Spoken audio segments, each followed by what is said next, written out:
ఏముంది, పెళ్లి చేసుకున్నాక మార్చుకోవచ్చులే. చాలా జాగ్రత్త అమ్మా.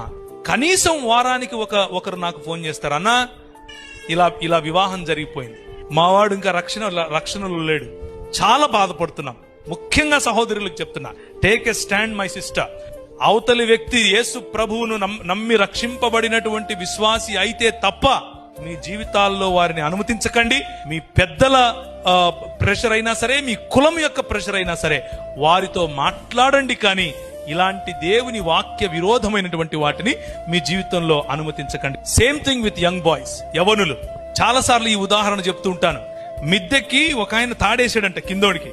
ఒరే పట్టుకొని ఎక్కరా అంటున్నాడు. ఎక్కేవాడు గుంజితే పైనోడు పడతాడా, లేకపోతే కిందున్నోడు గుంజితే పైనున్నోడు గుంజితే కిందోడు పైకి వస్తాడా? ఆత్మీయతలో కూడా అంతే. నీ స్థాయి ఏంటి? ఇశ్రాయేలు, నీ భాగ్యం ఎంత గొప్పది, యెహోవా రక్షించిన నీ జీవితం ఎంత గొప్పది. అలాంటిది తీసుకుపోయి నువ్వు ఎవరికి అట్టు పెడుతున్నావు? రాజైనా ఆహాబుతో వియ్యమందుతావా? యువర్ బిజినెస్ పార్ట్నర్షిప్ ఎవరితో ఉంది? మీరు ఎవరితో వియ్యమందుతున్నారు? మీ ఇచ్చిపుచ్చుకోవడాలు ఎవరితో ఉన్నాయి? నేను లోకంలో మీరు ఉండకండి అని చెప్పట్లేదు, లోకంతో మీ సంబంధం ఉండకూడదని చెప్పట్లేదు, మీ బంధుమిత్రులతో మీ సంబంధం ఉండకూడదని చెప్పట్లేదు.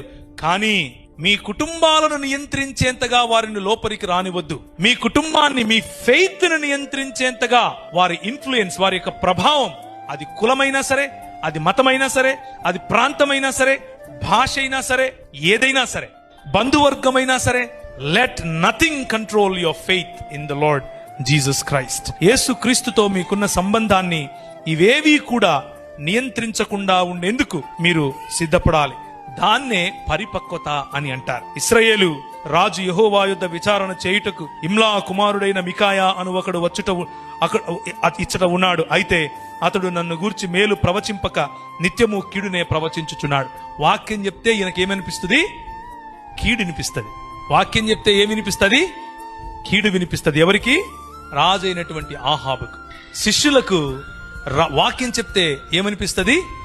సరి చేసుకోవాలనిపిస్తుంది. ప్రోత్సహింపబడతారు, కట్టబడతారు, ప్రభువులో బలమొందుతారు.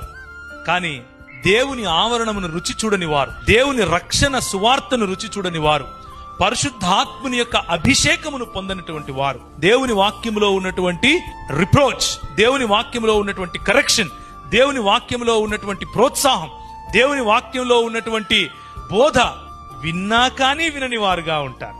వారికి ఏమనిపిస్తుంది? అది వీడెప్పుడూ నా గురించి మంచి చెప్పడరా, వీడెప్పుడూ నన్ను తిడతానే ఉంటాడు అని అనుకుంటారు. పరిపక్వత లేమికి ఉన్నటువంటి తేడా ఇది.